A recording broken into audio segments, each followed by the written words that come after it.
Lord Adrian Blackthorne, the Earl of Ashworth, arrived at the crumbling cottage with one purpose in mind: to evict its occupant. The property had been neglected for years, left to decay under the weight of time and disrepair. To him, it was nothing more than an asset, a piece of land that rightfully belonged to his estate by law. He expected no resistance. After all, what could a poor widow do against the might of his title and wealth? But as he approached the entrance of the modest dwelling, something unexpected caught his eye. Standing there, framed by the golden hues of the late afternoon sun, was Evelyn Harper, a woman who carried herself with quiet dignity despite her circumstances. Her dark hair was loosely tied back, strands escaping the knot to frame her face, which bore traces of exhaustion but also defiance. At her side clung two small children, their wide eyes filled with curiosity and fear as they stared up at the imposing figure before them. Adrian felt an unfamiliar pang deep within his chest. It wasn't passion or anger, it was something far more unsettling, a strange pull, as if he recognized something in her gaze, something raw and unyielding. Her eyes told a story of struggle, resilience, and an unwavering will to protect what little she had. For a fleeting moment, Adrian hesitated, unsure why this encounter didn't unfold as he'd anticipated. Before we delve further into this tale of love and transformation, I'd love to hear from you. Where are you tuning in from? What draws you to these timeless stories of romance set against the backdrop of history? Your thoughts mean the world to us, so don't hesitate to share your opinions in the comments below. The afternoon sun blazed down mercilessly over the vast Andalusian plains, painting the landscape with hues of gold and ochre. The air was heavy with the dry scent of parched earth and the faint, sweet aroma of wild fig trees that grew along the edges of the dirt path. In the distance, fields swayed gently under the warm breeze, their movement almost hypnotic. Yet behind the small farmhouse in the modest vegetable patch, not even the wind dared to stir. Eleanor Harper knelt on the hardened soil, her hands, worn and calloused from years of labor, gripping the stubborn stem of an invasive weed. Her skin, bronzed by countless days under the sun, glistened with a thin layer of sweat. Strands of her dark hair, tied back hastily, escaped the knot at her nape, framing her face as they danced in the hot breeze. She let out a labored breath, feeling the stiffness in her muscles after hours of relentless work beneath the scorching sun. The land she tilled was unforgiving, arid, harsh, resistant, as if it refused to yield anything worthwhile. Each passing day made the struggle against this barren soil more grueling, yet Eleanor did not allow herself to give up. Not when every single vegetable meant food for her children. Not when the crumbling house, though far from perfect, was the only shelter they had left. And certainly not when she knew the alternative was abject poverty. A few meters away, her children, Thomas and Lily, played near the tiny garden, tossing a ragged ball back and forth. Their laughter rang out like a soothing balm amidst the silent tension that always seemed to hang over their home. Eleanor glanced at them from the corner of her eye as she yanked another weed free with a sharp tug. They were her reason to keep going, the only light in the midst of so many shadows. But even as she watched them, unease lingered in the corners of her mind. No matter how many safe days she managed to secure for them, the threat of the future loomed overhead like an impending storm. This house wasn't hers, it never had been. It was only a matter of time before someone came to remind her of that. And then, sooner than expected, the moment arrived. The sound of hooves shattered the oppressive stillness of the afternoon. At first it was a distant echo, faint but growing louder, closer. Eleanor straightened slowly, her breath catching in her throat as a shiver of foreboding ran down her spine. A cloud of dust rose in a whirlwind along the dirt road, stirred by galloping horses. The metallic jingle of spurs and whips mingled with the hum of insects in the heated air.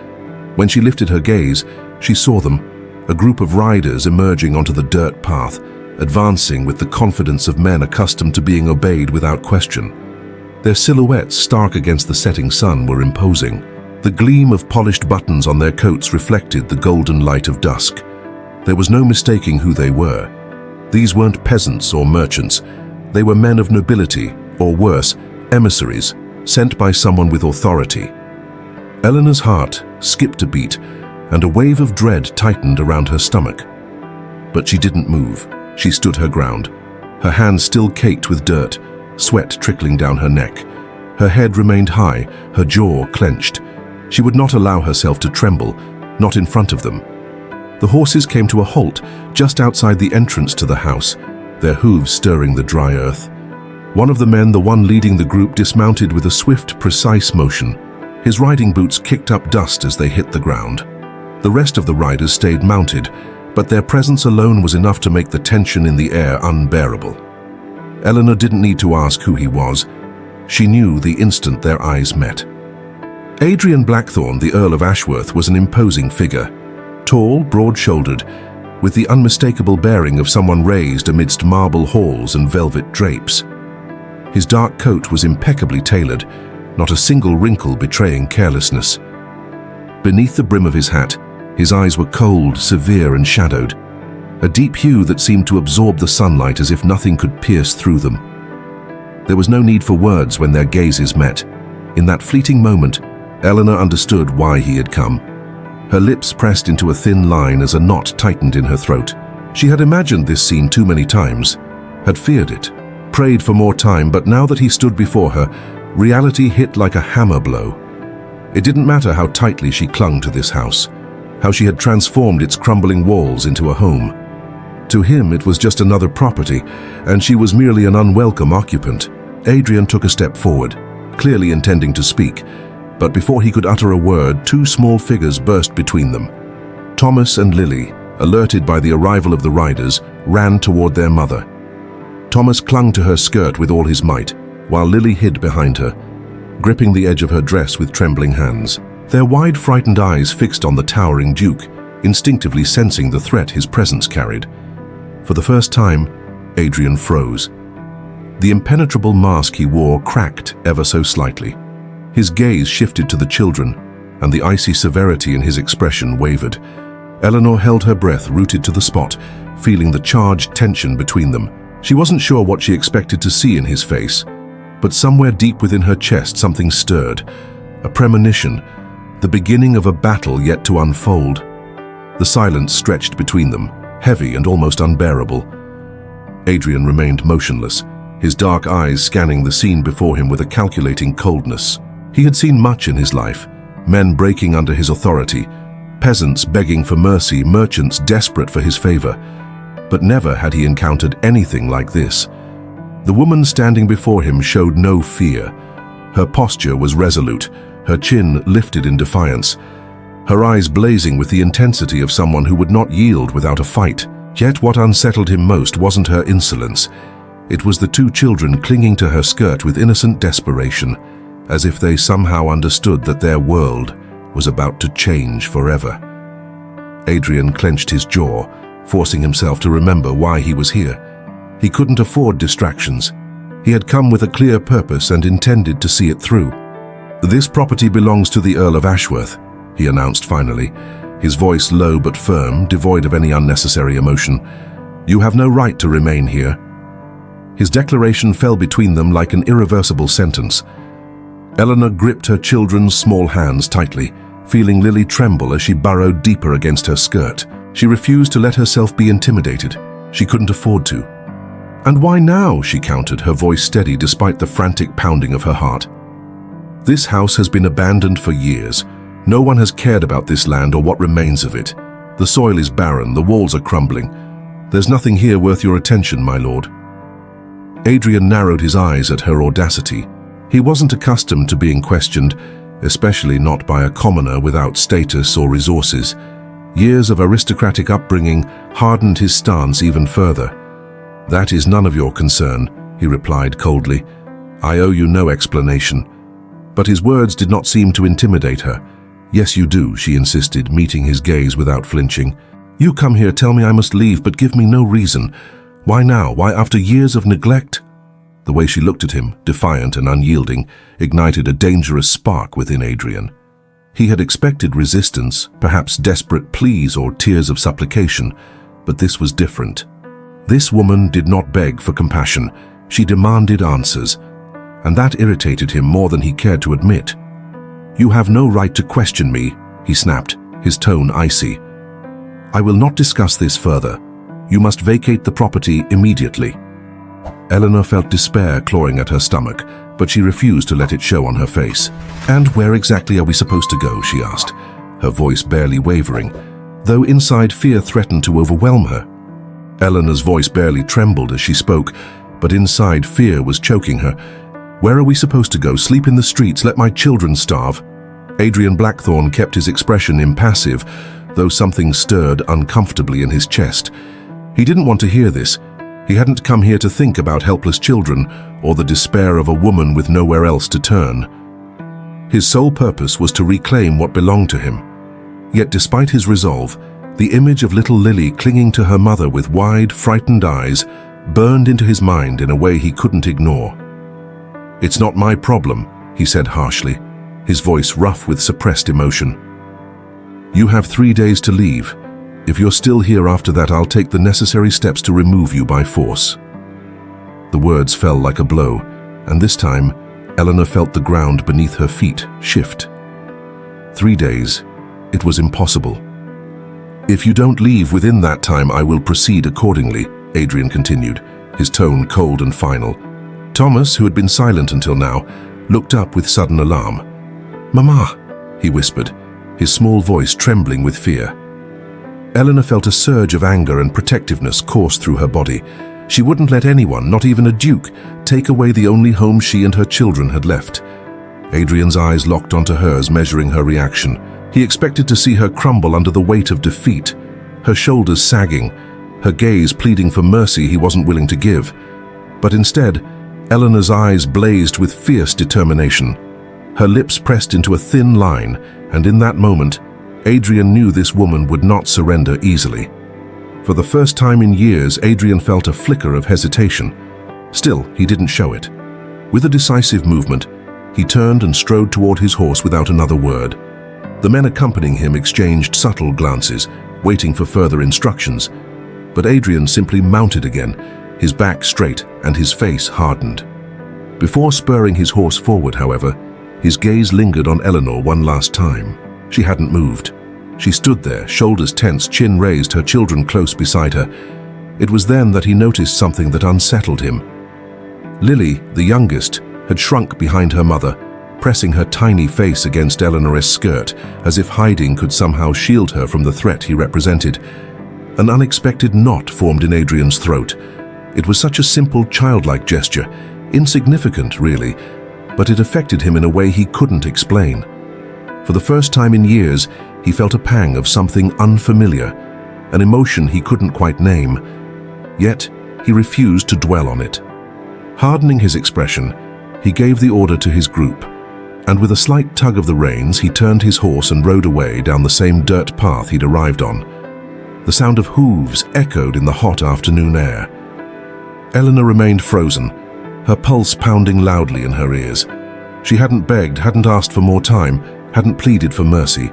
But now all she had were 3 days, and the worst part was she had no idea what to do next. The cloud of dust kicked up by the Duke's horses still hung in the air as her legs finally gave way. Letting out a shaky sigh, she sank onto the small stone step at the entrance of the house. Her hands, still stained with the dry earth of the garden, trembled slightly on her knees. 3 days. Time seemed to slip through her fingers like sand carried off by the warm Andalusian summer breeze. A few meters away, Thomas and Lily played around the old tree that shaded the yard, their intermittent laughter filling the space with an illusion of normalcy. But Eleanor knew better than to trust appearances. Thomas, observant beyond his years, had sensed the gravity of the moment when the Duke threatened them with eviction. And Lily, though still young, knew fear instinctively, without needing words to explain it.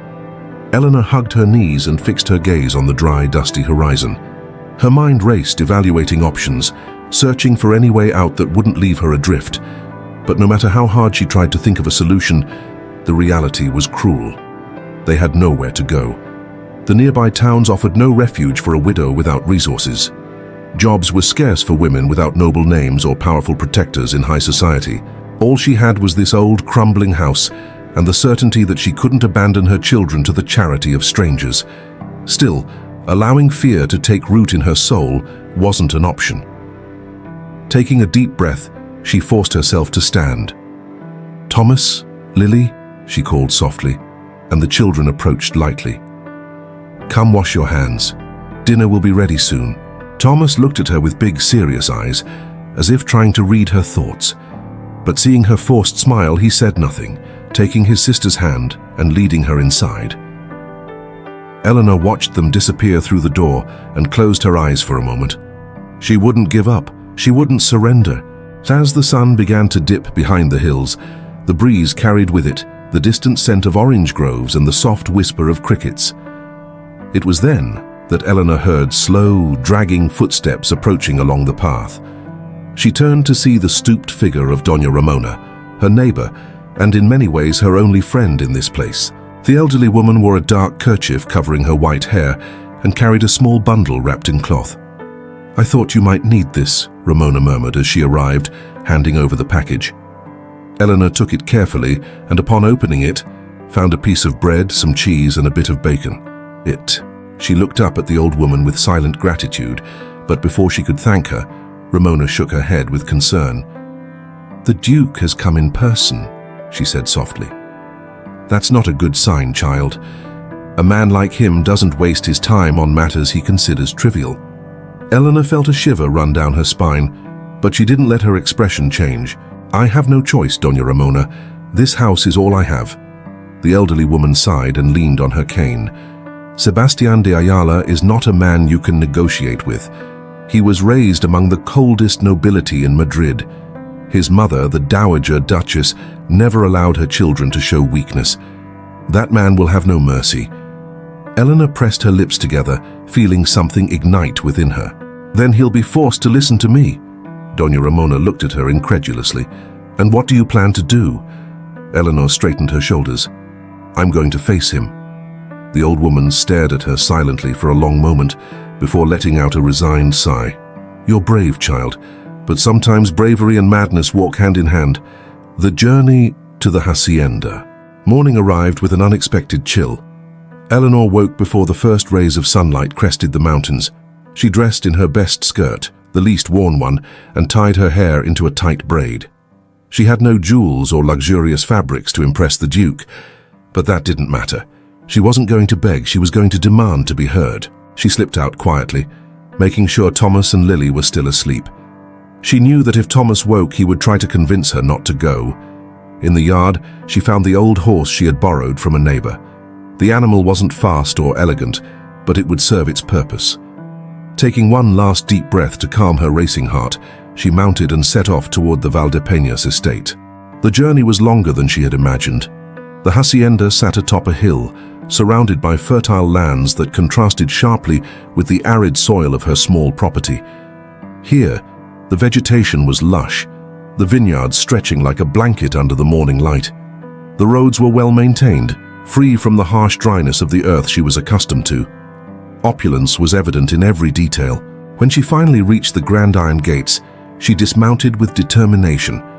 The gate was tall and heavy, adorned with ornamental details displaying the Ayala coat of arms. Eleanor gazed at it for a moment, adrenaline mixing with uncertainty. It wasn't too late to turn back, but if she did, she would lose everything. Steeling herself, she approached and knocked firmly on the thick wooden door.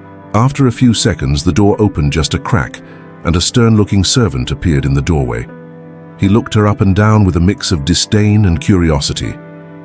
"The hacienda does not receive visitors at this hour," he said authoritatively. Eleanor lifted her chin. "Tell the Duke that Catalina Robles is here to speak with him." The servant hesitated, as if weighing whether it was worth interrupting the Duke for someone of her station. But just then, as if fate were mocking her, the sound of footsteps echoed from within the hacienda, and Sebastian de Ayala appeared in the doorway. His expression upon seeing her wasn't one of surprise, it was one of impatience. Inside the hacienda, Sebastian de Ayala sat in his office, staring at the documents spread across his desk. Despite his unshakable composure, his mind was far from the figures and contracts he was supposed to review. The visit to his ruined property the day before had left an irritating echo in his thoughts. A persistent hum he couldn't ignore. Catalina Robles. Her name irritated him, not just because of her audacity, but because of the way she had faced him, the way she had held his gaze without fear. Sebastian was used to submission, to his mere presence being enough to command authority. But she hadn't bowed her head. She had challenged him. He picked up a pen with practiced elegance and began signing one of the documents, forcing himself to focus. The sale of that property was practically finalized. A Catalan businessman was interested in turning those barren lands into a modern, productive vineyard. It was a simple transaction, beneficial for both parties, and yet something inside him resisted taking the final step. A sharp knock on the door pulled Sebastian from his thoughts. Before he could respond, his personal butler, Gaspar, entered the room with a tense expression.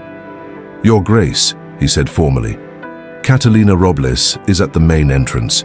She insists on speaking with you." Sebastian slowly raised his gaze, his brow furrowing in disbelief. She had the audacity to come here. The woman's boldness momentarily unsettled him, but he concealed it well behind a mask of impassivity. Not many dared to challenge him, let alone a penniless commoner. Leaning slightly in his chair, he interlaced his fingers on the desk. "Let her in." Gaspar blinked, surprised by the decision, but didn't question it. With a slight bow of his head, he left the room. Sebastian exhaled slowly, running a hand over his chin. Under other circumstances, he would have dismissed her presence without hesitation. But something about her persistence sparked his curiosity. It wasn't long before he heard footsteps approaching down the marble hallway. When the door opened again, Catalina Robles entered the room with her back straight and chin high, as if she weren't crossing the threshold of a duchess estate, but claiming a right that belonged to her. She wore a modest yet well-kept skirt, her dark hair tied back in a practical braid, though a few rebellious strands framed her face. Sebastian forced himself not to let his gaze linger, maintaining an air of calm detachment as she advanced with determined steps. Eleanor immediately felt the stark contrast between her life and the opulence of this place. The Valdepeñas estate was a testament to its owner's wealth and lineage. Polished marble reflected the light of crystal chandeliers. Silk tapestries in deep tones adorned the walls with intricate hand-embroidered motifs, and a subtle fragrance of aged wood and scented candles permeated the air. Every corner of the room spoke of power, history, and a world she had never belonged to. But she refused to be intimidated. Sebastian, seated behind an enormous mahogany desk that resembled more a throne than a piece of furniture, observed her calmly. His dark eyes betrayed no emotion. "I've been told," he began, his voice low and controlled but with an edge of sharpness, "that you demand to speak with me. I expect you have a good reason for intruding into my home in such a manner." Eleanor didn't hesitate. "I want to know what you plan to do with the property." Sebastian rested an elbow on the desk, leaning forward slightly. "I gave you 3 days to leave. There is nothing more to discuss." "Yes, there is," she countered, crossing her arms. "I want to know why you're so determined to throw me out." The Duke raised an eyebrow. "Because the property belongs to me." "That I already know," Eleanor insisted. "What I want to understand is why now. That house has been in ruins for years. You don't need it. So why are you in such a hurry to get rid of it?" For a brief moment, a flicker of something passed through Sebastian's gaze. Eleanor noticed the subtle shift in his expression. There was something personal about this. Finally, he responded, his tone dry. "I'm selling it. A Catalan businessman has made a generous offer. He plans to turn the land into a vineyard." The explanation made sense, it was logical. But Eleanor sensed it wasn't the whole truth. For him, that house might just be stones and dust, but for her it was the only home she had ever known. "For you, that house is just stones and dust," she said firmly. "But for me, it's the only home I've ever had." Sebastian maintained a neutral expression, but the silence that followed weighed heavier than any argument. Eleanor took a step forward.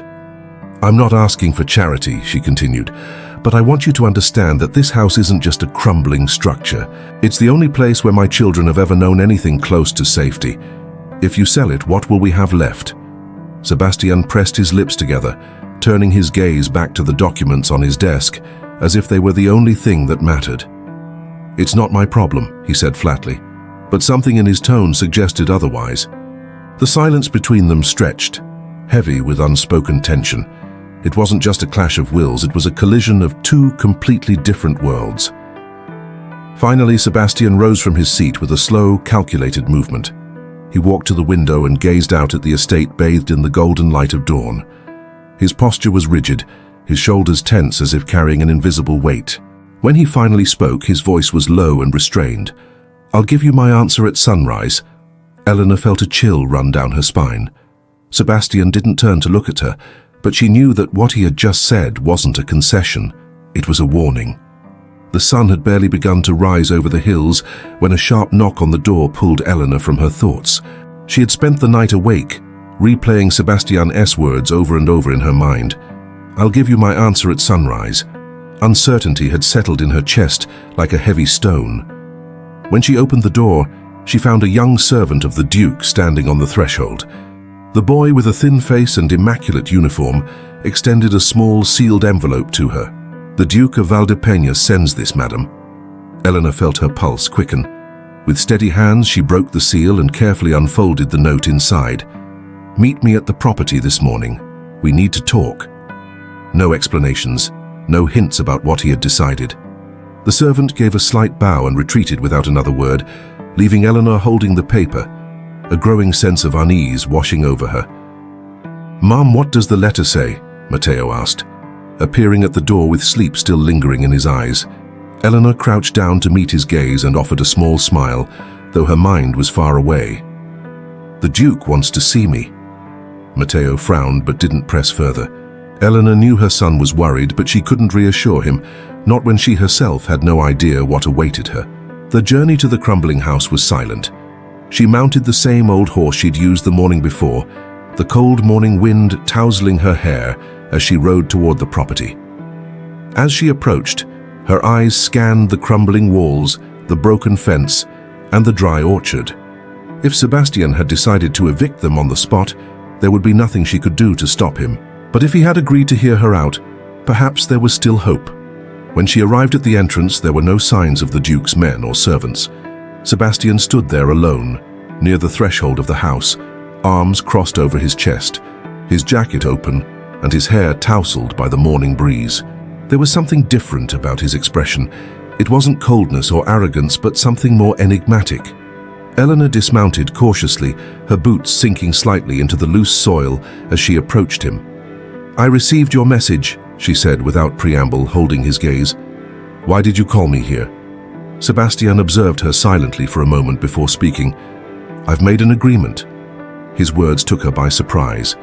She furrowed her brow and crossed her arms, trying to decipher their meaning. "What kind of agreement?" she asked, her voice steady despite the unease bubbling inside her. Before Sebastian could respond, a sound interrupted the stillness of the place. The unmistakable rumble of hooves striking the dry earth echoed through the air. Both turned their heads simultaneously. From the dusty path that connected the property to the main road, a luxurious carriage advanced with elegance. Its dark wooden wheels kicked up small clouds of dust as it moved. The horses were black and majestic, their fine leather harnesses gleaming under the sunlight. The structure of the carriage was adorned with golden details, a clear sign that its occupant belonged to the aristocracy. Sebastian froze, his jaw tightening into a tense line. Eleanor, on the other hand, felt a foreboding swirl in her stomach. When the carriage stopped and the footman stepped down to open the door, a female figure emerged, with the practiced grace of someone accustomed to being the center of attention. She wore a finely tailored blue silk dress, cinched at the waist with delicate white lace on the sleeves, and a hat adorned with delicate feathers. Her posture was impeccable, and the air around her carried a mix of refinement and calculation. With measured steps, she walked calmly across the uneven terrain until she stood before them. Her light brown eyes, sharp and scrutinizing, first rested on Sebastian and then shifted to Eleanor. The silence became suffocating.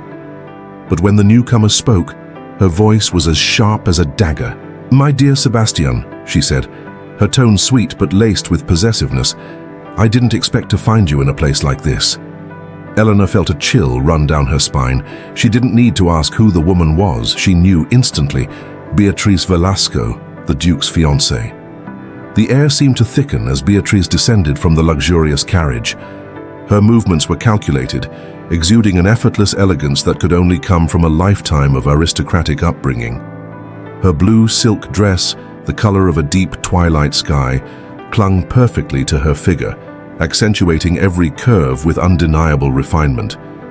The lace on her sleeves was meticulously crafted, almost as delicate as the way she held her fan, moving it with controlled, deliberate gestures. Eleanor, standing just a few meters away, immediately felt the vast gulf between them. Her own clothes, though clean, were simple and unadorned.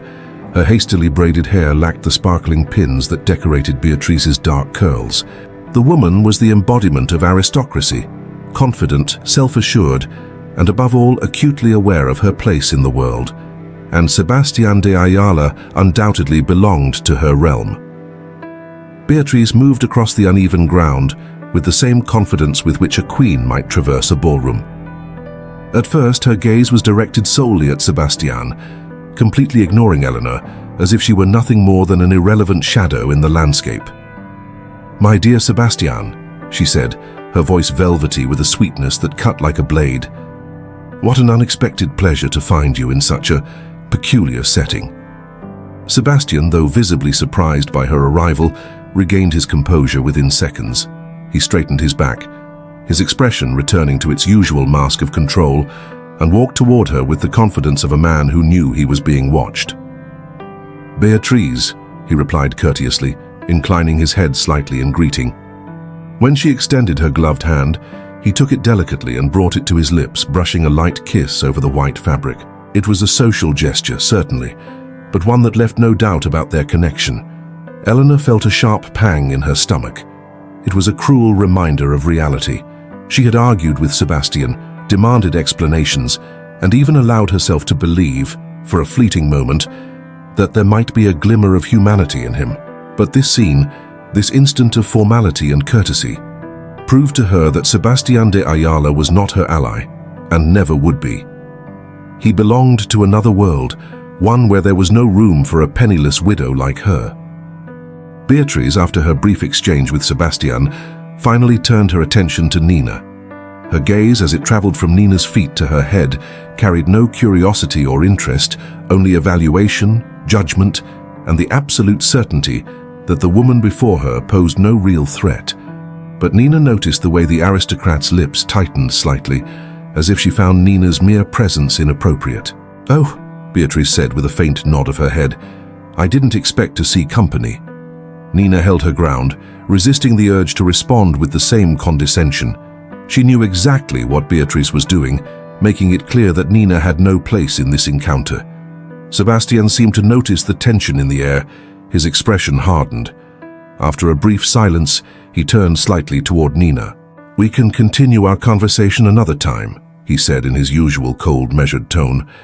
Nina felt the sting before he even finished the sentence. It wasn't just what he said, but how he said it, without hesitation, without consideration, as if Beatrice's presence nullified any importance Nina might have had just moments before. As if suddenly everything Nina had demanded, everything she had tried to make him understand, no longer mattered. She kept her back straight and her chin up, even as a wave of frustration threatened to overwhelm her. "Of course," she replied, her voice firm and unbroken by emotion. Beatrice smiled, satisfied. Sebastian said nothing more. Nina felt the weight of the dismissal before she even turned to leave. She didn't expect gratitude, didn't expect kindness, but the feeling of being cast aside so easily hit her in a way she hadn't anticipated. With no other option, she walked toward her horse with steady steps, forcing herself not to look back as she mounted and took the reins. But just as she was about to ride off, she felt Sebastian's gaze on her. For a brief moment, his expression seemed to hold something more than simple indifference, regret, doubt. She couldn't tell because Sebastian de Ayala didn't say a word and Nina didn't stop. She spurred the horse and rode away down the dusty path, frustration and longing twisting inside her, leaving a bitter taste in her mouth. Night fell over the Andalusian land, heavy and suffocating. Inside the small house, the silence was broken only by the steady breathing of Matteo and Lucia, who slept deeply, unaware of the whirlwind of thoughts consuming their mother. Nina lay in bed, but her wide-open eyes, fixed on the thin darkness of the ceiling, betrayed her insomnia. Every word Sebastian had spoken, Every gesture Beatrice had made replayed in her mind with cruel clarity. Why had she believed, even for a moment, that she could convince him, that he would listen to her? That something in his gaze, in his brief hesitation, hinted at a chance to change her fate. She had been a fool. She closed her eyes tightly, but the image of Sebastian persisted in her mind, his rigid posture, his impassive expression, the ease with which he had dismissed her when Beatrice appeared. And what tormented her most wasn't the humiliation, but the fact that something inside her still refused to hate him. At the Valdepeñas estate, Sebastian de Ayala stood on the balcony of his room, arms crossed over his chest, his brow furrowed in deep frustration. The atmosphere in the hacienda was unusually heavy. Beatrice, comfortably settled in one of the guest rooms, had spent dinner reminding him of his commitments, his responsibilities, and all that was expected of him. Sebastian had remained stoic, responding with the same controlled courtesy that characterized him, but his mind was elsewhere, in another place with another person. He exhaled a tense sigh and ran a hand over his face. He needed air. Without overthinking, he left the room, descended through the silent hallways of the hacienda, saddled his horse, and set off without a clear destination, driven only by the need to escape the suffocating sensation consuming him. The night wind struck his face as he took the dirt path. The sky was covered with stars, and the only sound was the trot of his mount over the dry earth. He didn't know when instinct led him down the same dusty road that led to Nina's house. Nina, unable to find rest, finally got out of bed and stepped into the small garden. The cool night air caressed her skin, and the calm of the landscape brought her a fleeting sense of relief. The clear sky, the light breeze, the distant murmur of crickets, all of it contrasted with the chaos within her. She crossed her arms, rubbing her forearms with an involuntary gesture. It had been a long day, a difficult day, and then the sound of hooves broke the tranquility of the night. Nina tensed immediately, turning her head toward the path, her pulse quickening, as she saw the figure of a rider approaching. The black horse stopped right in front of the house, and the man dismounted with an agile movement. Sebastian's silhouette was illuminated by the moon, tall and elegant. His jacket was slightly disheveled, his hair tousled by the wind from the road. Nina felt her breath catch. He shouldn't be there, and yet, there he was. The silence between them was thick, heavy with unanswered questions. Finally, Sebastian took a step forward. "I couldn't sleep," he murmured, his voice quieter than usual. Nina looked at him cautiously. "Neither could I." The confession lingered in the air between them. Sebastian exhaled slowly and averted his gaze, as if unsure why he had come in the first place. But Nina saw it. She saw the tension in his shoulders, the weight in his expression, the trace of something deeper than frustration, something rooted in exhaustion. "Why did you come?" she asked finally, her voice barely a whisper. Sebastian kept his eyes on the ground for a moment before answering. "I don't know." Nina felt something tighten in her chest. For the first time, she didn't see him as the Duke, nor as the unyielding man who had ordered her eviction. Instead, she saw someone who, like her, was struggling against forces beyond his control. The silence between them grew more intimate, and then Sebastian began to speak. At first, his voice was hesitant, as if he wasn't accustomed to voicing his thoughts aloud, but gradually, the words began to flow. He spoke of the burden of his title, the pressure from his family, of how every decision in his life had been made under the scrutiny of others, always following the path laid out for him without question. For the first time, Nina saw beyond the armor of indifference that protected him. "My marriage to Beatrice was arranged years ago," he admitted softly. "It's what's expected of me, what has always been expected." Nina listened in silence, not interrupting, and when Sebastian raised his gaze to meet hers for a brief moment, there was raw vulnerability in his eyes. "Sometimes I wonder, what if I'd had another choice?" Nina shivered. There was something deeply intimate about that confession, perhaps because she understood the feeling all too well. "I didn't have a choice either," she whispered. Sebastian looked at her expectantly, and Nina shifted her gaze to the ground. "My marriage wasn't a fairy tale. My husband was a hard-working man, but I was never his priority. When he died, I discovered he had left behind more debts than I could possibly pay overnight. My children and I were left with nothing. Sebastian said nothing, but his silence told her he was listening.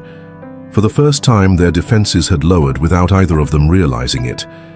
He raised a hand and, with the slightest movement, touched her face. The touch was barely a whisper against her skin, but the tension between them surged. Nina didn't pull away, and neither did Sebastian. For a moment, there was only the stillness, the way he looked at her with something more than mere curiosity. Something Nina didn't want to name, because naming it would mean acknowledging that something between them was changing. The space between their bodies narrowed, their breaths intertwining. Just as the moment was about to break into something more, a noise from the trees startled them. Sebastian pulled back immediately, his expression hardening once again. Nina, her heart pounding, turned her head toward the darkness. A figure moved among the shadows. Someone was watching them. The moment shattered with the crack of a branch in the darkness. Sebastian and Nina stepped apart immediately, though the air remained charged with the tension of what had almost happened. Nina felt her skin still burning where Sebastian's hand had touched her, but now that sensation faded into the background. Someone was watching them. From the shadows of the trees, a figure emerged slowly. It was Don Eusebio, the old man, an unmistakable presence in the village. Thin and sharp-featured, his eyes always seemed to evaluate more than they revealed. He wasn't just a simple peasant or merchant. He was an informant, someone who lived off rumors, unsaid words, and secrets that could become weapons in the right hands. And now, he had witnessed something that should never have been seen. "Well, well," Eusebio murmured with a cynical smile, stepping closer so the moonlight illuminated his wrinkled face. "A late-night visit from the Duke to the widow Robles's house. What will people say?" Nina felt a chill run down her spine. She knew what that tone meant, the malicious glint in Eusebio's eyes as he found something he could sell as scandal. He didn't need to say it aloud for her to understand what he was implying. Sebastian, however, remained unfazed, his demeanor calm and cold, as someone who had dealt with men like Eusebio his entire life. He crossed his arms over his chest and looked at the old man with disapproval. "You should choose your words carefully, Eusebio," Sebastian said in a serene but implicitly threatening tone. "Sometimes rumors can turn against those who spread them." The old man smiled even wider, as if he enjoyed the game. "Oh, I don't spread rumors, Your Grace. I only listen, and people tend to be eager to talk." Sebastian didn't respond immediately, but Nina noticed the tension in his jaw, the way his body remained rigid. Finally, Eusebio gave a slight bow. "Good night, Your Grace, Mrs. Robles," and without adding another word, he disappeared once again into the darkness of the forest, leaving behind a silent threat. The next morning, Eleanor realized it was already too late. As she stepped out of her house to fetch water from the well, she felt the first stares. Women passing by slowed their steps when they saw her, whispering among themselves with expressions of clear disapproval.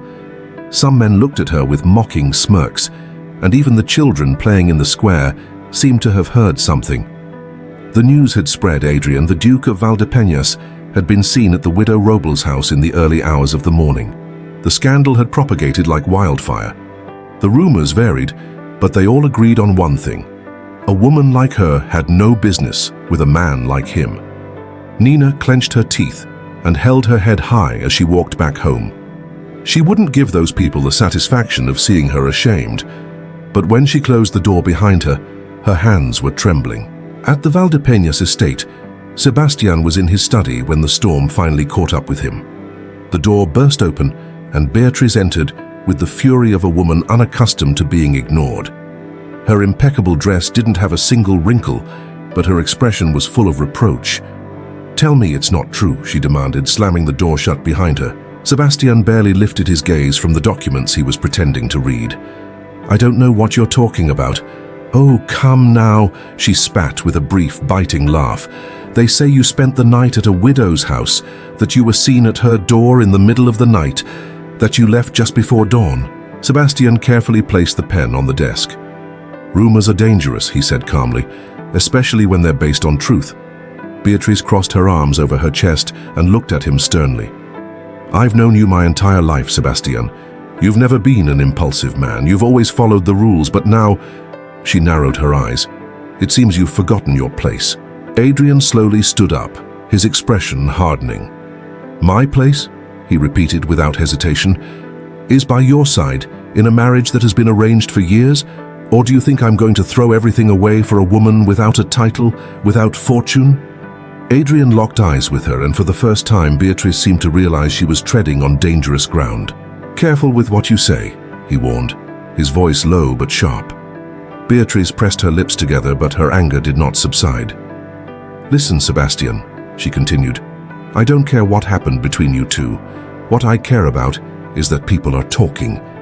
And if you don't put a stop to this right now, your reputation will be ruined." Adrian didn't respond because he couldn't, because Beatrice was right. He hadn't done anything improper with Nina, but that didn't matter. The mere insinuation of a scandal was enough to shake his entire world. In the village, Nina tried to ignore the stares as she bought bread at the small market shop. But when Matteo entered the town square with a group of children, the situation became unbearable. "Your mother wants to marry a duke," one of the boys shouted, his voice ringing out. Matteo froze, his cheeks flushed with anger. "That's not true." "Of course it is," another boy mocked. "Everyone says the duke visits her at night." Matteo clenched his fists tightly. "My mother isn't like that." The children burst into laughter. Matteo, trembling with indignation, was about to lunge at one of them when a trembling voice interrupted him. "Matteo." Lucia was standing nearby, her little eyes filled with tears. "Why are they saying that about Mommy?" Eleanor's heart shattered as she saw her daughter sobbing, confused by the cruel words of others. She rushed to her immediately, picking her up and stroking her hair gently. But as she did so, she felt something brush against her foot, a small white envelope. Eleanor bent down and picked it up with trembling hands. When she opened it, she found only one phrase written in dark ink. "A woman like you should know her place. Do not dare to dream of a duke." The world seemed to stop. Eleanor felt a chill run down her spine, as if someone had dumped a bucket of icy water over her back, and for the first time since everything had begun, she felt real fear. Eleanor held the note in her hands. The black ink of the cruel words seemed to seep into her skin, etching itself into her memory as a reminder of her place in the world. A shiver ran down her back as her fingers tightened around the paper. It wasn't just a warning, it was a threat. Around her, the market continued its usual rhythm, women haggling over prices, the aroma of freshly baked bread wafting through the air, the sound of children running barefoot through the dusty streets. But to Nina, all of it faded into distant noise, as if the entire universe had shrunk to those cold, cutting words. "A woman like you should know her place. Do not dare to dream of a duke." She took a deep breath, forcing herself to maintain her composure. She wouldn't let them see her tremble. "Mama," Matteo whispered, his voice low and worried. Nina forced a smile, folding the threatening note and slipping it into the pocket of her skirt. She placed a firm hand on her son's shoulder. "It's nothing," she said, though she knew it wasn't true. Lucia, still with tears in her eyes, hugged her tightly. Eleanor couldn't let her children suffer because of this. The afternoon dragged on with unbearable slowness. Back in their small home, the air felt heavier, as if the threat written on that paper had seeped into every corner of their sanctuary. When she heard a knock at the door, her body tensed automatically. But upon opening it, she found Doña Ramona standing there, her expression grave and concerned. "I knew it as soon as I saw it," the old woman said without preamble, stepping inside without waiting for an invitation. "They're already talking all over town." Eleanor closed the door with a sigh. "Did I imagine it?" Doña Ramona narrowed her eyes, studying Nina closely. "It's not just gossip, child. It's not just the scandal of a man like the Duke being seen here. Someone wants you gone." A knot formed in Nina's stomach. "What did you hear?" The elderly woman shook her head disapprovingly. "Some say your presence here is an offense to the Duke, that you're trying to trap him somehow. Others believe you seduced him, that you were after something from him." "That's absurd," Nina exclaimed, indignation rising in her throat. "And when has the truth mattered in this village?" Doña Ramona retorted bitterly. Eleanor felt a chill run down her spine. The older woman took Eleanor's hand gently. "Listen to me, child. You can't stay here. This will only get worse." Eleanor pulled away, shaking her head. I have nowhere else to go." "Find a place before they force you out," Doña Ramona insisted. Her words lingered in the air, heavy and unavoidable. Nina knew she was right, but leaving the only security she had built shattered her heart. At the Valdepeñas estate, Adrian paced the grand marble hallway, his brow furrowed and his mood darker than usual. Beatrice hadn't stopped harping on the scandal all day, and now his mother, the Dowager Duchess, had arrived from Madrid with the sole purpose of reminding him of his duty. Adrian entered the study, where his mother awaited him by the large window overlooking the vineyards. "Son," the Dowager Duchess said in her usual elegant tone, turning to him with a look of disapproval, "this has gone too far." Adrian closed his eyes for a moment. "If you've come to talk about my engagement to Beatrice, we've already had this conversation." "No, Sebastian," his mother replied, stepping closer with a cold, controlled expression. "I'm here to talk about the woman ruining your reputation."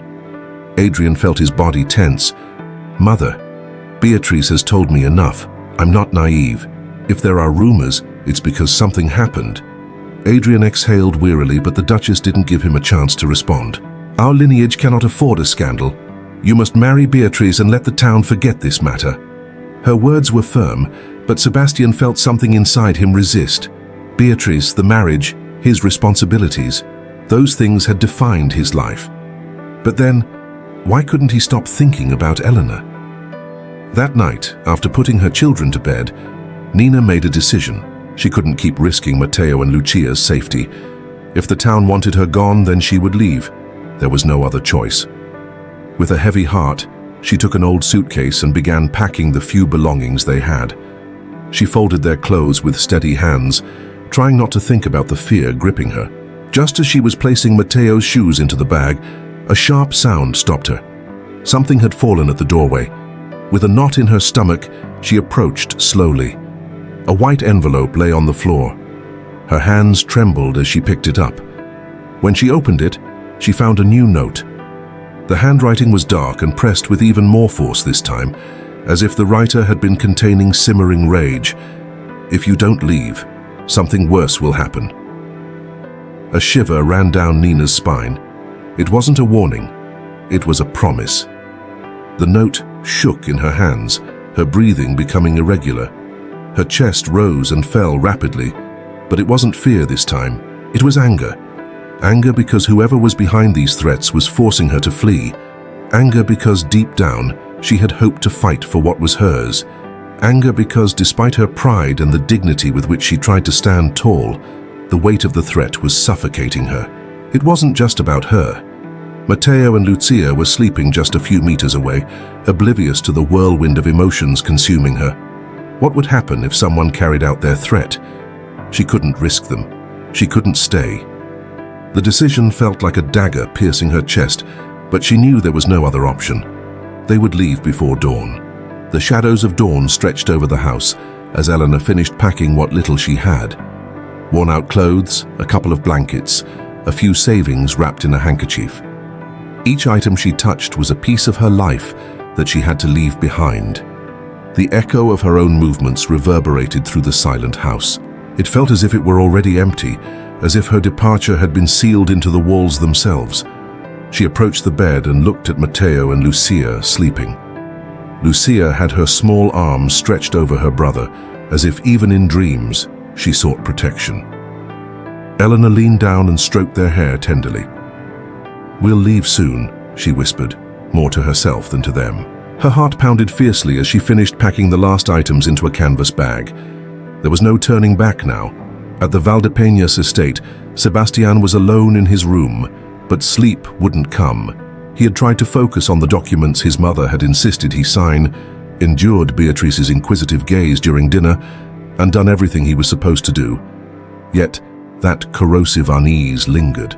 The image of Nina kept appearing in his mind, her defiant gaze, her firm voice when she demanded answers, the fear hidden in her eyes the night he found her in the garden.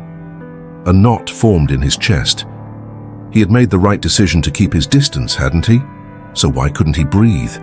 Tired of his own indecision, he stood up abruptly and walked out into the hallway.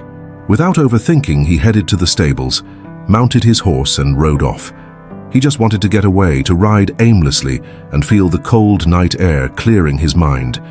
But without realizing it, his steps led him to one place only, the house where Nina lived.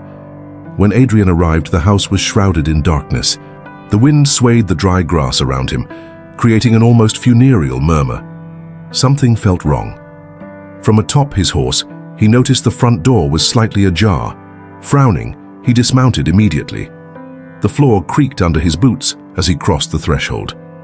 What he saw left him in silence. The few pieces of furniture in the house were covered with old sheets. The air carried the stale scent of a place abandoned in haste. He moved slowly through the empty rooms. The table where he had first seen her arguing with him was bare. The small corner where Lucia used to play with a rag doll was empty, and the fire in the hearth was extinguished. His chest tightened with a feeling he couldn't immediately identify. But when he turned toward the central table, he saw it, a crumpled piece of paper barely held down by a stone. Though Eleanor's name wasn't written on it, Sebastian knew instantly it belonged to her. He picked it up with steady hands and unfolded the message. "If you done to leave, something worse will happen." His blood boiled immediately. Now he understood. Nina hadn't left because she wanted to. She had left because she was forced to. The sensation in his chest turned dark, dense, uncontrollable. He clenched the note in his fist and stepped out of the house with determined strides. He wouldn't allow her to disappear. He wouldn't let anyone take her away from him. Adrian gripped the paper tightly in his fist, feeling the rage solidify in his chest, like a chained beast ready to tear apart everything in its path. His jaw was tense, his breath held. Someone had forced her to leave. It wasn't poverty, despair, or resignation. It was a threat. A fear deliberately planted to drive her away from him. With his heart pounding in his chest, he mounted his horse and galloped back to the Valdepeñas estate at full speed. The wind cut across his face as he raced along the dirt paths, but he didn't care. His only clear thought was that someone would pay for this. When he crossed the gates of the estate, the servants watched him discreetly. The Duke had returned with a somber expression, his posture rigid, his face more severe than usual. As soon as he dismounted, Gaspar, his trusted butler, approached cautiously. "Do you need anything, Your Grace?" Adrian didn't bother responding. He strode with long steps toward his study, pushing the wooden door open violently. Once inside, he slammed the paper onto his desk. Fury boiled in his veins. Who had dared to do this? It wasn't hard to guess. Don Eusebio, the old man who had been the shadow behind every scandal in the village, came to mind. Sebastian remembered perfectly his presence that night at Eleanor's house, his cynical smile, his insinuations. If anyone knew the origin of these threats, it was him. He wasn't going to wait any longer. The tavern in the town square still had a few lights on when Sebastian arrived. It didn't take him long to find Don Eusebio. The old man was sitting at a corner table, a jug of wine in his hand, and a satisfied expression on his face. He was chatting with two other men, but when he saw the Duke enter, his words trailed off. Adrian didn't bother hiding his anger. He approached the table with controlled steps, though the storm in his dark gaze spoke for itself. The men Eusebio had been talking to stood up immediately and moved aside without asking questions. Only a fool would interfere in a confrontation with the Duke. Adrian leaned slightly over the table, placing both hands on the wood. "Tell me," he demanded, his voice low but sharp as a knife. "Who sent the threats?" Eusebio smiled, though the gesture trembled for a moment. "I don't know what you're talking about, Your Grace." Adrian glared at him, his patience wearing thin. "I have no time for your games. Tell me now." The atmosphere in the tavern grew tense. No one spoke, everyone pretended not to look, but ears were attentive. Eusebio swallowed hard, knowing he couldn't win. Finally, he let out a sigh and looked at the Duke with an expression that was both resigned and amused. "It was Beatriz Velasco," he admitted. The name fell into the air like poison. Adrian felt the weight in his chest become unbearable. Beatriz, his fiancée, the woman he was supposed to marry, she was the one who had started the rumors, who had ensured that the widow Robles couldn't stay. Eusebio continued, his tone casual, as if recounting a trivial story. "I don't know how, but she had people watching her. When the widow refused to leave willingly, He paused, a sly smile tugging at his lips. Well, she took it upon herself to make sure the widow understood she had no choice. The Duke felt rage consume him from within. It wasn't just that Beatrice had spread lies, she had gone further. She had sent threats, destroyed the only security Nina had ever known. Sebastian straightened slowly, his voice as lethal as the edge of a sword when he finally spoke. I hope for your sake that you haven't been involved in this more than necessary. Eusebio fell silent, recognizing the real threat behind Sebastian's words. Without another word, Sebastian turned on his heel and left the tavern. His next confrontation would be with Beatrice. When he arrived at the estate, the Dowager Duchess was already waiting for him. His mother stood with the same imposing presence she always carried, her dark velvet dress cascading in perfect folds around her figure. "Where have you been?" she asked, her voice calm but heavy with authority. Sebastian met her gaze without hesitation. "Finding out the truth," he replied. The Duchess raised an eyebrow. "And what is this truth?" "That Beatrice crossed a line she should never have dared to cross," Sebastian said firmly. His mother's eyes narrowed slightly, but her composure didn't crack. "Son, this marriage is the best thing for the family. We cannot allow a whim to jeopardize everything we've built." Adrian let out a dry, humorless laugh. "A whim? The widow Robles is not an option, and who said I wanted her to be?" The Duchess didn't respond because they both knew the truth. Sebastian clenched his fists. "I won't let rules dictate my life, Mother. Not this time." His mother looked at him with an unreadable expression but said nothing more. Sebastian didn't wait. He left the room and called one of his trusted servants. "Find her. I want to know exactly where she went." The servant nodded and left immediately. Sebastian remained standing in the center of the hallway, feeling his heart pound fiercely. There was no turning back now. The next dawn brought news. One of his men returned to the estate, his clothes dusty and his breathing labored. "Your Grace," he said, catching his breath, "they were seen heading toward Cordoba." Adrian felt his body tense. "Where exactly?" "A convent in the city. They've taken refuge there." For a moment the Duke froze. Then with fierce urgency he grabbed his coat and rushed to the stables. He couldn't afford to waste any more time. He wouldn't allow Nina to disappear from his life. The wind hit Adrian's face with force as he rode his horse relentlessly toward Cordoba. Dust rose behind him with every step, and each strike of the hooves against the earth echoed in his chest like a reflection of his own desperation. Fear chased him like a shadow. What if he was too late? He couldn't bear the thought of Eleanor condemning herself to a life without love, without him. He spurred the horse harder, ignoring exhaustion, refusing to stop even once. Finally, when he spotted the towers of the convent, the air seemed to grow heavier. The building was austere, surrounded by tall stone walls that separated it from the outside world. At first glance, it seemed like a refuge, a safe place for those seeking peace. But for Eleanor, Adrian saw it as a prison. He dismounted swiftly without waiting for assistance and approached the main door. He knocked firmly, the sound resonating in the stillness of the place. After a few moments, the heavy wooden door creaked open slightly. An elderly nun peered out cautiously. "Good morning, Your Grace," she said in a neutral tone. "How may I assist you?" "I'm here to see Catalina Robles," Sebastian replied without hesitation. The nun didn't answer right away. Her gaze hardened as if she were evaluating every inch of him, weighing his intentions. Finally, she spoke. "Mrs. Robles has been welcomed here with her children.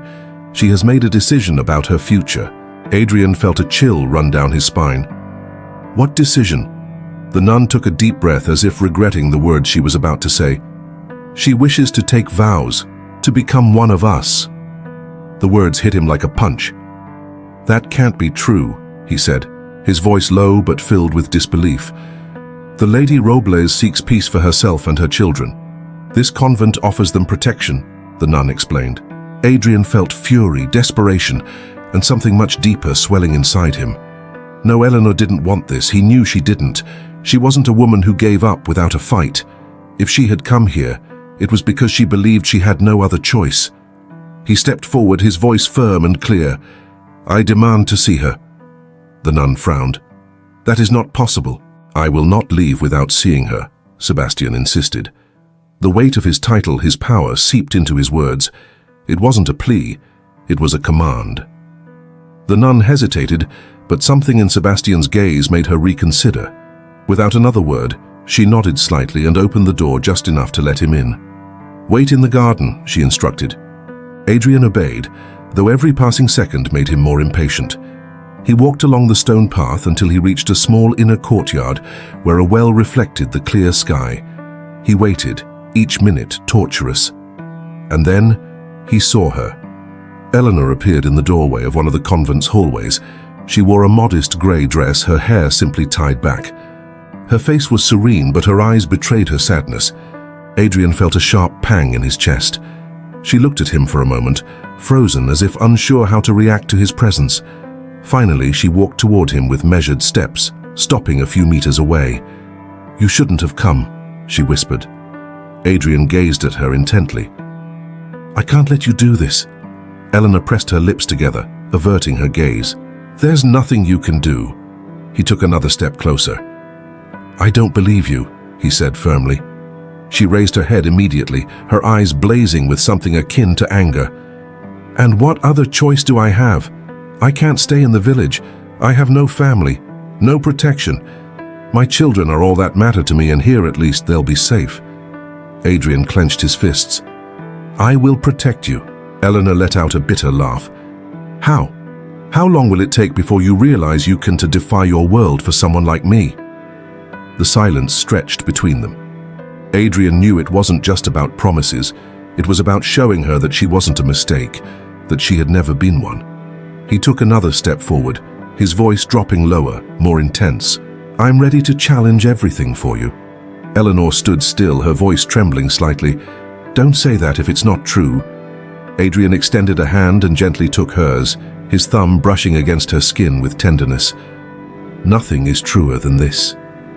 Eleanor's eyes filled with emotion, struggling to break free. She wanted to believe him, wanted to think that the world wouldn't tear them apart, but fear still held her back. Before she could respond, an abrupt sound interrupted them. The doors of the convent burst open, the noise resonating like thunder in the garden, shattering the intimacy of the moment. Adrian turned, his body tense, while Nina stepped back, her eyes wide. Framed in the doorway, illuminated by golden sunlight, stood Beatriz Velasco. She wasn't alone. Beside her, her father, the Marquis of Velasco, and several men from the local aristocracy stood aligned like judges in a silent tribunal. The air grew stifling. Beatriz advanced slowly, her expression a mixture of fury and satisfaction. Well, she said, her voice soft yet sharp as a dagger. "If this isn't an interesting scene." Adrian felt something dark ignite within him. The battle had just begun. The air in the convent grew thick, charged with tension that threatened to overflow at any moment. Adrian remained upright, his posture unyielding, while his dark eyes fixed on Beatriz Velasco with cutting coldness. She, in her impeccable dress and aristocratic poise, radiated contained fury. The way she pressed her lips and kept her chin high only hinted at the immense effort she was making not to lose composure in front of others. But her gaze betrayed her anger. It burned with rage, resentment, and humiliation. The Marquis of Velasco, standing beside her, appeared more calculating. His eyes scanned the scene with the stealth of a predator who hadn't yet decided when to strike. And amidst it all stood Eleanor, motionless, though her chest rose and fell with agitated breaths. She knew this was the moment that would define her fate. "This is shameful," Beatriz broke the silence with a cold, hard voice. "An unforgivable humiliation for our family." Her gaze then turned to Nina, palpable disdain dripping from her words. "Tell me, Widow Robles, what did you think you'd achieve?" Eleanor felt the sting of her words before she could even respond. "Did you think you could seduce the Duke?" Beatrice continued with an icy smile. "That becoming his mistress would secure your future. How pathetic." Eleanor remained silent, but Sebastian didn't. "Be careful what you say, Beatrice," he warned, his voice low but each word razor-sharp. "No," Beatrice exclaimed, her eyes flashing with fury. "I won't stay quiet, Adrian. Don't you see what you're doing? You're destroying everything for a woman who has nothing." Her gaze returned to Eleanor, colder than ever. "No titles, no fortune, no position. Her children have no name, they're nobodies, and they always will be." No matter how hard you try, Adrian, she will never be accepted in our world. Eleanor felt the knot in her throat tighten, but she didn't lower her head. Beatrice was voicing aloud what Nina had always known, that no matter how fiercely she fought, she would never be enough for those who measured a person's worth solely by their lineage. But then Adrian spoke. "That's enough," he said, his tone implacable, firm as a verdict. Beatrice froze. The Marquis of Velasco tensed. Everyone present seemed to hold their breath. "I won't allow you to speak of Nina as if she is inferior to you," Adrian continued, his coldness forcing Beatrice to take a step back. "Because she isn't. Neither you nor anyone here is better than her." Beatrice opened her mouth, but Adrian didn't give her a chance to speak. And to make it clear, he added, looking at her with lethal calm, "Our engagement is over." The silence that followed was absolute. Beatrice blinked as if unable to immediately comprehend what she had just heard. "What?" Adrian stepped forward, his gaze piercing into hers. "I never wanted this marriage, Beatrice. I never asked for it, and I will never accept it." Beatrice felt her face burn with humiliation. "You can't do this." Her voice trembled for the first time, but Adrian remained steadfast. "I just did." The Marquis of Velasco finally spoke, his tone low and laden with threat. "Be careful what you say, Duke. This marriage was an alliance between our families, not one you've accepted. If you dare break it this way," he warned, "I will do everything in my power to ruin your reputation, your lands, your businesses. Nothing you own will remain." Adrian let out a dry laugh. "Is that all you have? Threats?" The Marquis glared at him, his eyes sharp with disdain. "You're not invincible, Sebastian." "I don't need to be," Adrian replied calmly. "I just need to be free." The tension in the air became unbearable. The Mother Superior, who had remained silent until now, stepped forward. "I believe enough has been said," she said, her voice serene yet firm. "This decision isn't solely the Duke's." Her gaze shifted to Nina. "Mrs. Robles, this is your moment." All eyes in the room turned to her, Adrian's included. Eleanor felt the weight of the moment pressing down on her. Her entire life she had been taught that love was something women like her couldn't claim. She had learned that feelings didn't provide security, that trusting a man was a mistake that could cost her everything. But Adrian, he was there, waiting for her without fear, without concern for what others might say. Eleanor took a deep breath, then stepped forward. She looked directly at Adrian, and this time there was no fear in her eyes. "If you're truly willing to defy the world for me," she said, her voice steady, "then here I am." Adrian looked at her for a moment, then smiled, not an arrogant smile, nor one of satisfaction, but a genuine smile, as if something inside him, something that had been broken for years, had finally healed. But before they could say more, before they could even move, Beatrice's voice cut through the air like a whip. "Do you really think this is over?" Eleonor turned slowly, but Adrian didn't let go of her hand. Beatrice looked at them with a flicker of vengeance in her eyes. "Do you honestly believe you can just take her with you?" Her voice trembled with rage. "Society will never accept this," she smiled, her lips curling into a cold, cutting grin. "Not without a legitimate marriage." The air in the room grew even tenser, and Eleanor knew things were only becoming more complicated. The echo of Beatrice's words still hung in the air. Not without a legitimate marriage. Adrian didn't look away from Nina, but his fingers tightened around her hand. His decision wouldn't change, for nothing and no one. "If the only obstacle is the formality of marriage," he said, his voice calm but deadly, "then we'll settle it immediately." Beatrice blinked in surprise. Adrian felt her heart leap. The Mother Superior, who had silently observed everything, bowed her head solemnly. "If both of you have made your decision," she said finally, "then so be it." Back at the Valdepeñas estate, preparations for the wedding began immediately. Rumors spread like wildfire through the dry fields. "The Duke is marrying the widow Robles." It was unthinkable. The noble families of the region whispered in scandalized tones. The local aristocracy couldn't understand how Sebastian, a man of impeccable lineage, could abandon a beneficial marriage to bind his life to that of a commoner. Some allies tried to dissuade him. "Think of the consequences, Your Grace," one of his mother's advisors warned. "The Velasco family will never forgive this humiliation. High society will never accept a woman like her. Your title will lose its prestige if you associate yourself with someone without noble blood." But Adrian didn't listen to anyone. For the first time in his life, he didn't care about power games, political contracts, or strategic alliances. His sole purpose was Eleonor. Meanwhile, Eleonor wrestled with something deeper than rumors or scandals. It wasn't fear of Adrian.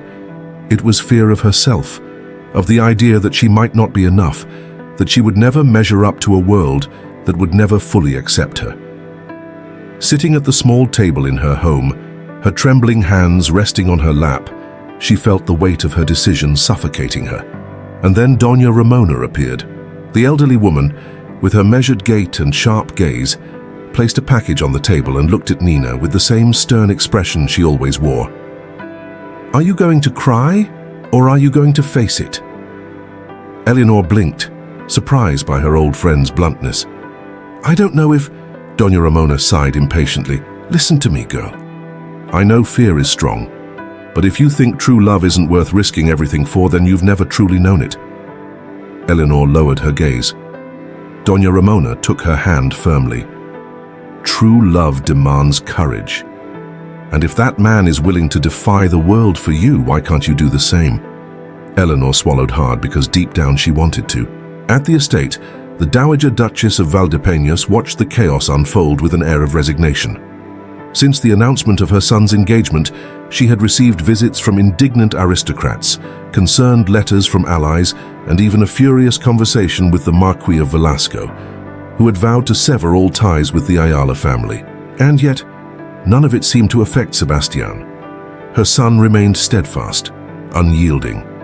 The truth was, the Duchess had seen him act with determination many times, but never like this. Never with such conviction, never with such passion. When Beatriz Velasco left the region humiliated and rejected, the Duchess realized the battle was over. So, with unshakable dignity, she decided to do what she had never imagined. Accept Eleanor, not because she thought it was the best option, but because her son had found something she had never experienced in her own marriage to the former Duke. Real love. And if her son had the chance to live something like that, who was she to stand in the way? On the eve of the wedding, Adrian couldn't wait any longer. He mounted his horse and rode to Eleanor's house without announcing himself, without servants or escorts. When he arrived, the sky was painted in golden and violet hues. He dismounted and walked to the entrance. Nina was there, in the doorway, her hair loose, a look of surprise on her face. For a moment, they simply stared at each other. And Adrian realized something. Titles no longer mattered, nor did the marriage or society. She already belonged to him, and he to her. All that was left was to formalize what their hearts had always known. The chapel at the Valdepeñas estate was bathed in the soft light of sunset. Its ancient stone walls reflected the warm tones of the setting sun. There were no luxuries, no halls decorated with gold, no hundreds of high society guests. But it was perfect for Sebastian and Nina. That small space, witness to generations past, became the stage for their new story. The air was filled with the scent of incense and lavender. Outside, the Andalusian countryside stretched out like a sea of golden wheat, and the warm evening breeze whispered through the trees. Inside the chapel, an intimate circle of friends and servants gathered in respectful silence. There were no aristocrats, no haughty nobles, no judgmental guests, only the people who truly mattered. At the altar, waiting with his heart pounding fiercely, stood Adrian. He wore an impeccable black suit, though without the unnecessary pomp of a royal wedding. His demeanor was as elegant as ever, but in his dark eyes there was no longer the calculating coldness of an aristocrat, only devotion, only Eleonor. Mateo and Lucia were the first to see her as she appeared in the doorway of the chapel.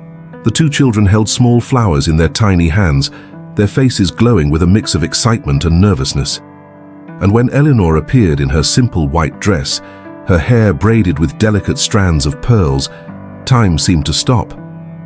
Adrian forgot how to breathe. There was no veil, no dazzling jewels, but the sight of her was the most beautiful image he had ever seen. Nina walked slowly, her heart beating wildly in a melody of fear and absolute certainty. Each step brought her closer to him, to her destiny.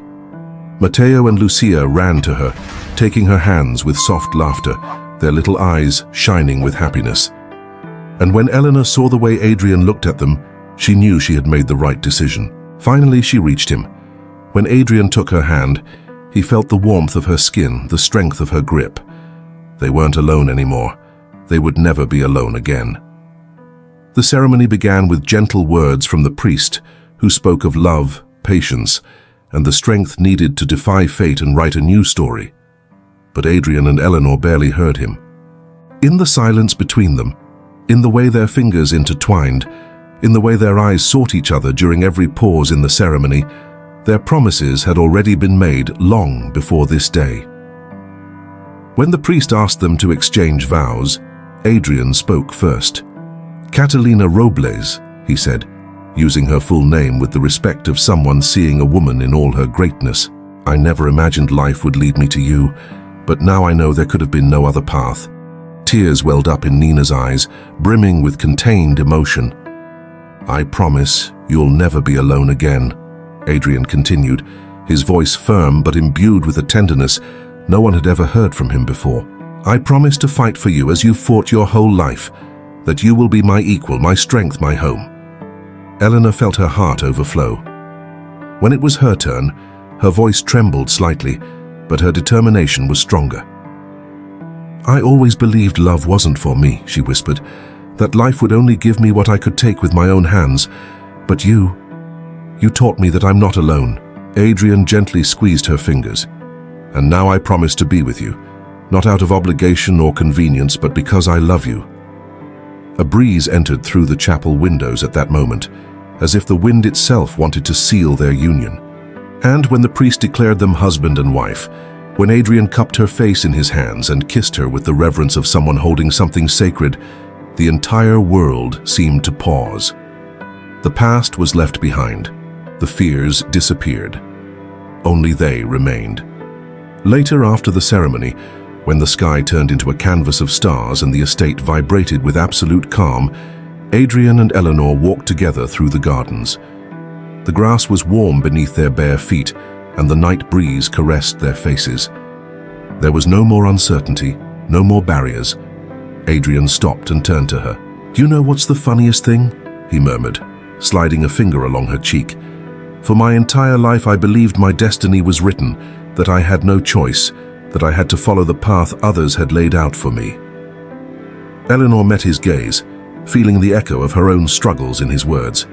"And now?" He smiled. "Now I know that destiny wasn't a prison. It was a path that led me to you."